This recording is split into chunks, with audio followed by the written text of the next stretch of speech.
Makeda comes out to Giggs. Great turn by Makeda! Astonishing! ማንቸስተር ዩናይትድ ከአስቶን ቪላ አይረሴ 5 የፕሪሚየር ሊግ ጨዋታዎች። በእንግሊዝ ፕሪሚየር ሊግ የ2025-26 የውድድር ዘመን የ30ኛ ሳምንት መርሃ ግብር ማንቸስተር ዩናይትድ ከአስቶን ቪላ እሁድ 11 ሰዓት ጀምሮ ኦልድ ትራፎርድ ላይ ይፋለማሉ። ሁለቱ ቡድኖች በፕሪሚየር ሊግ የመጨረሻ ጨዋታቸው ማንቸስተር ዩናይትድ በኒውካስትል ዩናይትድ፣ አስቶን ቪላ ደግሞ በቼልሲ ተሸንፈው እሁድ ይገናኛሉ። ቀይ ሰይጣኖቹ በሁለቱ ቡድኖች የእርስ በርስ ግንኙነት የመጀመሪያ ዙር ጨዋታ ቪላ ፓርክ ላይ በኡናይ ኤምሬ ቡድን አስቶን ቪላ የደረሰባቸውን የ2-1 ሽንፈት ለመበቀል ይጫወታሉ።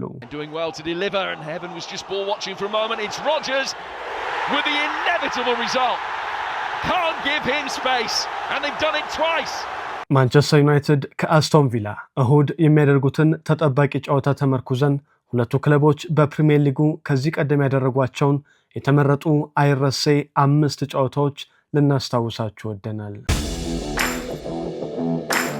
ሚያዝያ 2013 ኦልድ ትራፎርድ ማንቸስተር ዩናይትድ 3 አስቶን ቪላ 0። He'll get there. Giggs across goal.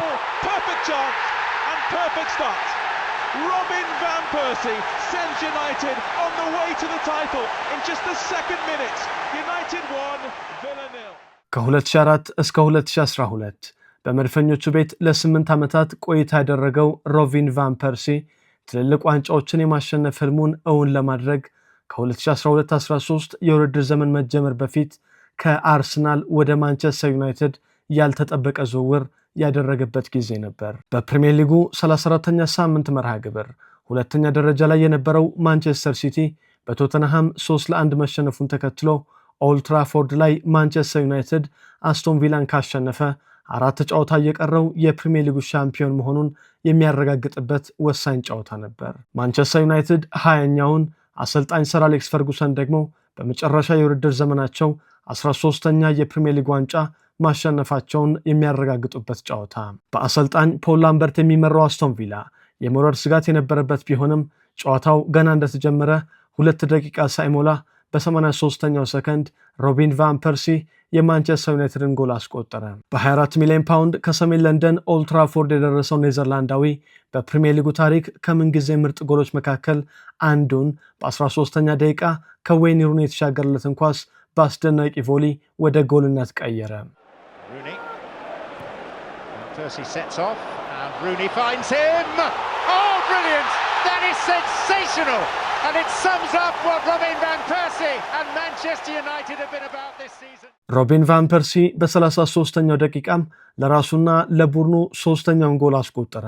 የቀይ ሰይጣኖቹ ደጋፊዎችም የፕሪሚየር ሊጉን ዋንጫ ማሸነፋቸውን ለማረጋገጥ የቀራቸው ሁለተኛው አጋማሽ ብቻ መሆኑን ሲያውቁ በኦልድ ትራፎርድ ትልቅ ደስታ ሆነ።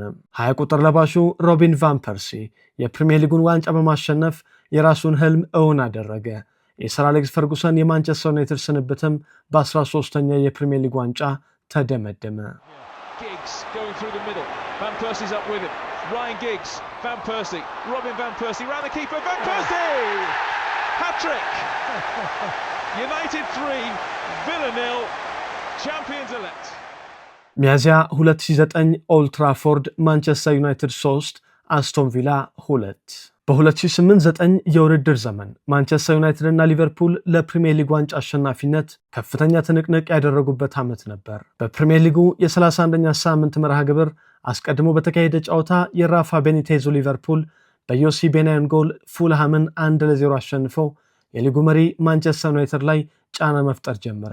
በኦልድ ትራፎርድ በተደረገው የማንቸስተር ዩናይትድ እና አስቶን ቪላ ጨዋታ ዌይን ሩኒ እና ዲሚታር ቤርባቶቭ ባለመኖራቸው ሰር አሌክስ ፈርጉሰን የማጥቃት የቤት ስራውን ለክርስቲያኖ ሮናልዶ እና ካርሎስ ቴቬስ ሰጥተዋል።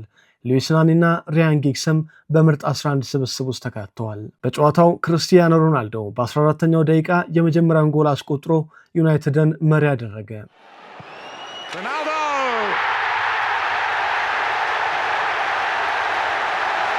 It's a magic goal for Manchester United.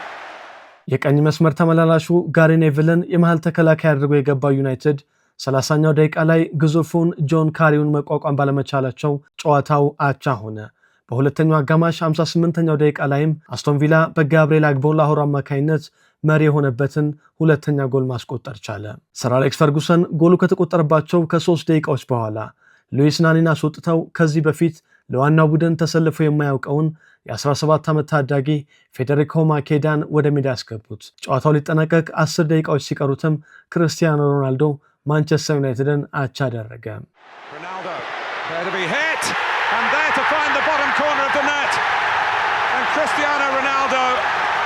on the fringes of this match in truth has scored his second goal of the game, and what a critical goal this is. 2-2. ሁለቱ ቡድኖች ሁለት አቻ ሆነው ጨዋታው ወደ ተጨማሪ ደቂቃዎች ባመራበት ጊዜ ከቀናት በፊት ለማንቸስተር ዩናይትድ ሁለተኛ ቡድን ኒውካስል ላይ ሃትሪክ የሰራው የ17 ዓመቱ ፌዴሪኮ ማኬዳ በ93ኛው ደቂቃ ከሪያን ጊግስ የተሰጠውን ኳስ በክራይፍ ተርን በመዞር ኳሱን ጠምዝዞ በመምታት ዩናይትድን ሲገጥም በማይቀመሰው የአስቶን ቪላ ግብ ጠባቂ ብራድ ፍሪድል መረብ ላይ ወዘወዘው። Macheda with a good turn! What a moment! The 17-year-old has won it for Manchester United! የጣሊያናዊው የመጨረሻ ደቂቃ አስማታዊ ጎል ማንቸስተር ዩናይትድ ከሊቨርፑል ጋር የነበረውን የነጥብ ልዩነት አስጠብቆ በውድድር ዓመቱ መጨረሻ የሰር አሌክስ ፈርጉሰን ቡድን ከሊቨርፑል በ4 ነጥብ በልጦ በ90 ነጥቦች ለሶስተኛ ተከታታይ ጊዜ የፕሪሚየር ሊጉ ሻምፒዮን መሆን ቻለ።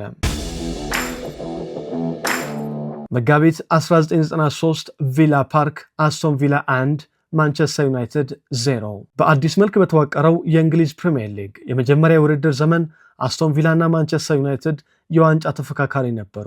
በ1992-93 የውድድር ዘመን በፕሪሚየር ሊጉ 15ኛ ሳምንት መርሃ ግብር ሁለቱ የዋንጫ ተፎካካሪዎች ቪላ ፓርክ ላይ ተገናኙ። በጨዋታው የአሰልጣኝ ሮን አትኪንሰን ቡድን አስቶን ቪላ ዴን ሳውንደርስ በመጀመሪያው አጋማሽ ባስቆጠራት ብቸኛ ጎል ማንቸስተር ዩናይትድን 1-0 አሸነፈ።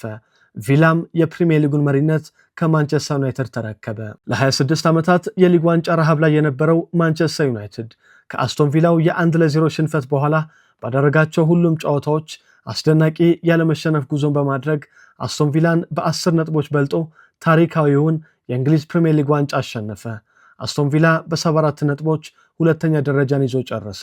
ሰር አሌክስ ፈርጉሰንም በፕሪሚየር ሊጉ የመጀመሪያ ዋንጫቸውን ከቀይ ሰይጣኖቹ ጋር ማሳካት ቻሉ። ማንቸስተር ዩናይትድ are the champions of England. ህዳር 2010 ቪላ ፓርክ አስቶን ቪላ 2 ማንቸስተር ዩናይትድ 2። በ13ኛው ሳምንት የእንግሊዝ ፕሪሚየር ሊግ መርሃ ግብር በውድድር ዘመኑ የማንቸስተር ዩናይትድ የዋንጫ ጉዞ ውስጥ እጅግ ፈታኝ ከነበሩት ጨዋታዎች መካከል ከአስቶን ቪላ ጋር በቪላ ፓርክ የተደረገው ፍልሚያ ይጠቀሳል። በመጀመሪያ አጋማሽ ጎል ባልነበረበት ጨዋታ አስቶን ቪላ በሁለተኛው አጋማሽ ነፍስ ዘራ። አሽሊ ያንግ በ72ኛው እና ማርክ ኦልብራይተን በ76ኛው ደቂቃ ባስቆጠሯቸው 2 ጎሎች ቀይ ሰይጣኖቹን መምራት ጀመሩ። በውድድር ዘመኑ ያለመሸነፍ ጉዞ ላይ የነበረው ማንቸስተር ዩናይትድ ከሜዳ ውጪ ከ7 ጨዋታዎች በ6ቱ አቻ የተለያየበት ወቅት በመሆኑ ቪላ ፓርክ ላይ ሽንፈት አይቀሬ መሰለ። አሰልጣኝ ሰር አሌክስ ፈርጉሰን በጨዋታው 73ኛው ደቂቃ የፍልሚያውን መልክ የቀየሩ 2 ቅያሬዎችን አደረጉ። ዲሚታር ቤርባቶቭ እና ሃቪየር ሄርናንዴዝ ቺቻሪቶን አስወጥተው ወጣቶቹን ፌዴሪኮ ማኬዳ እና ጋብሪኤል ኦበርታንን ወደ ሜዳ አስገቡ። በሚያዝያ 2009 ማንቸስተር ዩናይትድ አስቶን ቪላን 3-2 ሲያሸንፍ ያችን ድንቅ ጎል ያስቆጠረው ፌዴሪኮ ማኬዳ በ81ኛው ደቂቃ የመጀመሪያውን ጎል አስቆጠረ። አስቶን ቪላ 2 ማንቸስተር ዩናይትድ 1። Fletcher, he'll keep fighting. Makeda, oh, absolute screamer. እስከ ዳኛው የመጨረሻ ፊሽካ ድረስ ታጋይነታቸው የተመሰከረላቸው ዩናይትዶች 85ኛው ደቂቃ ላይ በኔማንያ ቪዲች ጎል ጨዋታውን ከ2-0 መመራት ወደ 2 አቻ ለወጡት።